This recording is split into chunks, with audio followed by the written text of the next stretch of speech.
Well, hello. I am going to show you how to go about creating a loom the way I like to do it.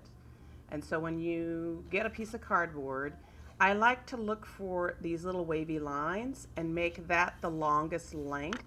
Because if you do it this way, there's a good chance this is going to bend. Do you see all those little ridges and stuff like that?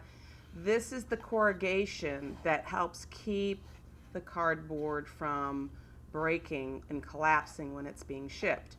So when you cut your cardboard, if you have corrugation, make sure that it is going the long way and not the short way. I like to do a rectangle just because you can make it shorter or longer. So I'm going to go ahead and show you how I set up a loom. I'm going to use a marker so you could see it. There's lots of different ways you can do it. One is you could follow those little corrugations and match them up, but this is the way I like to do it when we just have a piece of cardboard. So I line up my ruler like that way, and then I just draw. And I just move it. And how much am I moving it? 1/4 of an inch, but certainly not a 1/2 inch. This is a 6 by 4 piece of cardboard. The cardboard that I'm using came from boxes that were shipped to me. So if you have Amazon boxes, you could do this. You could cut off the one of the flaps of a cardboard box and use that and make a bigger loom. But I'm just doing a simple loom right here. And notice that they're not perfect. And if I feel like I need to, I back up and look and see how much room I have. And if I need to, I can go and kind of look. I think I can do 2 more. So I'm going to do that just to help me know where I'm at. And I can go back and do it the opposite way. See, I ran out of room, so I'm going to turn it around and just get it. But I don't want to be really close to those edges. So then the next step is to cut just a slit.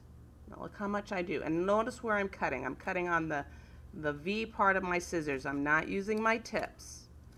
This is the strongest part of your scissors. If you have dull scissors, this works really well.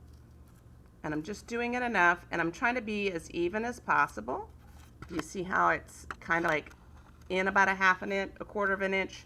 1/2 inch might be too much because you don't want to bend these back and forth, because you want to have that slit to do it. And notice I am cutting right on that little line. I'm not doing inside. I'm not adding extras. This guarantees that I have equal amount on both sides, okay? One of the other things I forgot to tell you about is you're going to need a piece of tape, and then you're going to have your yarn. Now, it doesn't really matter what color your yarn is because that yarn will eventually disappear. So, I take one in.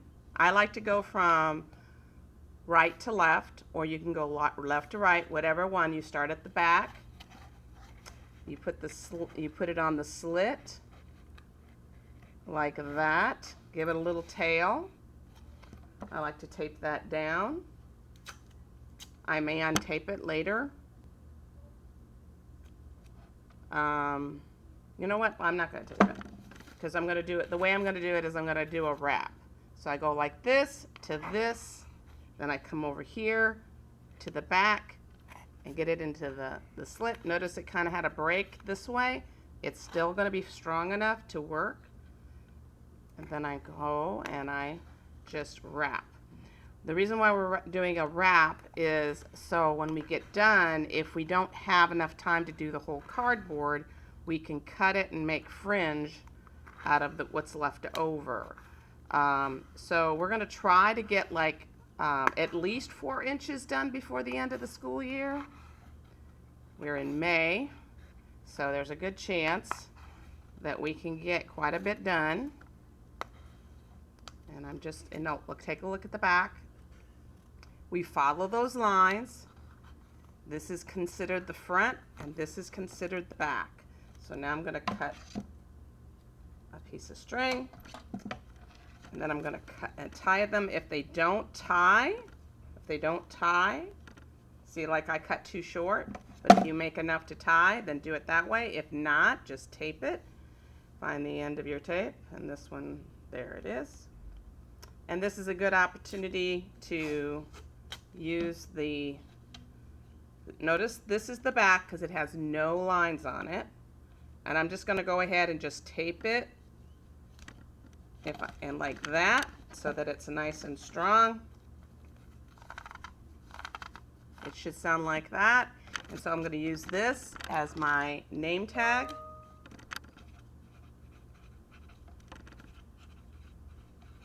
And I'm going to put your class. So your class would be your teacher. So if you're in Miss Smith's class, you'd write Miss Smith.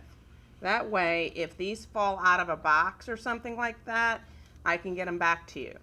Plus, when we get done, so like this one doesn't seem strong enough, so I'm going to put a little extra tape on it just to get it to not fall out. And there we go. And that's the same thing with that one. I'm going to do that. This is just reinforcing it, making sure it doesn't come off. And that is your loom.